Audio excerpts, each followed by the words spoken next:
Hello, in this video, we're going to be looking at lesson 12.3 on rotations. So far in this chapter, we've done reflections and translations. Rotations is going to be our last transformation that we study in this unit. The essential question that we'll answer is, how do you identify and draw rotations? First, a rotation is a transformation in which a figure is turned about a fixed point. The fixed point that the figure is turned about is called the center of rotation, and most often it's going to be the origin. When we do our rotations in the coordinate plane, we're going to be rotating about the origin. That's the ordered pair 0, 0. The angle of rotation is the angle formed by rays drawn from the center of rotation to a point and its image. Here you can see we have point Q, and the image of point Q is Q prime. Center of rotation is P. If we connect those there, we get the angle of rotation. Technically, rotations can be either clockwise or counterclockwise. In this class, we are going to always be doing counterclockwise rotations. So never clockwise. Counterclockwise, think of your clock. And you want to go backwards. So we're going to go that direction.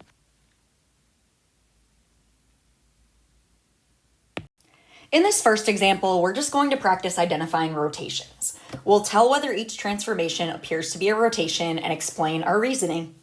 Beginning with part A, you can see that this looks like a mirror image. You can see that if I flip it or mirror it across this line, they would match up. So this is not a rotation. This is a reflection.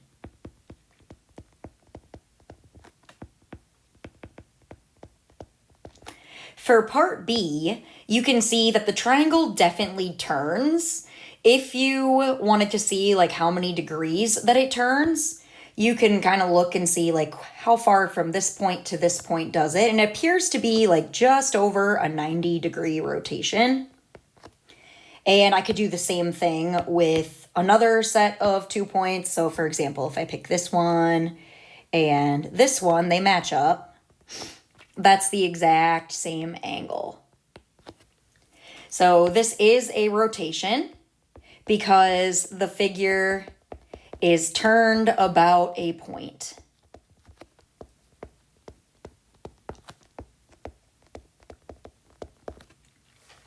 For part C, imagine if we were to rotate that figure. If we rotate the blue one like 180 degrees, it would actually be upside down, so it would look more like this if I were to do a rotation.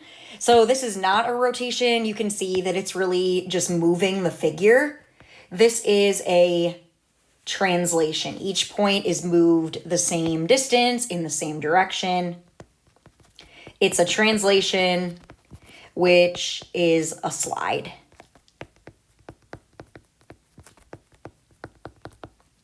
Go ahead and try the try now on your own.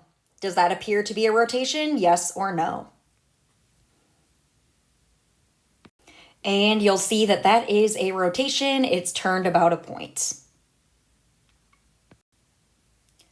We're going to be doing rotations in the coordinate plane, and the ones that we're going to stick to are multiples of 90. Remember that we're always rotating counterclockwise about the origin. And there are rules for these that help us do the rotation. I know with translations and reflections, we could find the new image points just by counting or flipping across a box. But with a rotation, you actually are going to need the rule. A rotation of 90 degrees counterclockwise takes a point xy and maps it to the opposite of y, x. So again, that little negative symbol right there means opposite of y. So whatever the sign of y is, you are going to flip it. The x will stay the same, but notice that the x and y trade places. For a 180-degree rotation, the rule is xy maps to the opposite of x, opposite of y. So here, the order xy stays the same, but both signs flip. And then lastly, we have a 270-degree rotation. And the rule for a 270-degree rotation, counterclockwise about the origin, is xy maps to y negative x. So y opposite of x. We'll flip the sign on the x, the y will stay the same, but it will move to the x position. Let's go ahead and try some rotations. We're going to graph the polygon and its image after the indicated rotation about the origin, and then identify the coordinates of each point. I'm going to begin by plotting the pre-image. So there is the pre-image, triangle ABC, and we are going to rotate it 90 degrees counterclockwise about the origin. I'm going to begin by writing down my rule. For a 90-degree rotation, it's xy maps to the opposite of y, x. It's helpful if you begin by just writing down the original coordinates. Here they're given to us. Sometimes we might have to look at the picture and figure out the coordinates from the picture. All right, so let's go ahead and do our transformation. The y moves first and it flips signs. So that 2 is going to become a -2 and the 4 stays the same. Similarly, that 3 there becomes the opposite of 3, -3. And then the x value stays the same at -3. And then for C, we would have the opposite of -6 would be +6, and the 0 will stay the same. And these points here, I should have labeled, they're A prime, B prime, and C prime. Let's go ahead and graph them on the coordinate grid. -2, 4, -3, -3, and 6, 0. And here is our image. Now, one thing to note is that when we do a 90-degree rotation, that moves all the points one quadrant. Notice that point A was in quadrant 1. Point A prime is in quadrant 2. Point B was in quadrant 2. Point B prime is in quadrant 1. And similarly, I guess C was on the edge, not in either quadrant. C prime is also on the edge, just 90 degrees counterclockwise. Let's try a 180-degree rotation. I'm going to begin by plotting the pre-image of triangle JKL. There we go, and now let's go ahead and apply the rule for the 180-degree rotation, which is xy maps to the opposite of x, opposite of y. Here, the order of the points is going to stay the same, but the signs of both x and y are going to flip. That 2, 2 is going to flip to a -2 and a -2. Then for k prime, the +4 flips to -4, and the -5 becomes a +5. For L, we have L prime at the opposite of -1, which is +1, and the opposite of -6, which is 6. And now let's go ahead and plot our points. J is at -2, -2, so there's my J prime. And K prime is at -4, 5. And L prime is at 1, 6.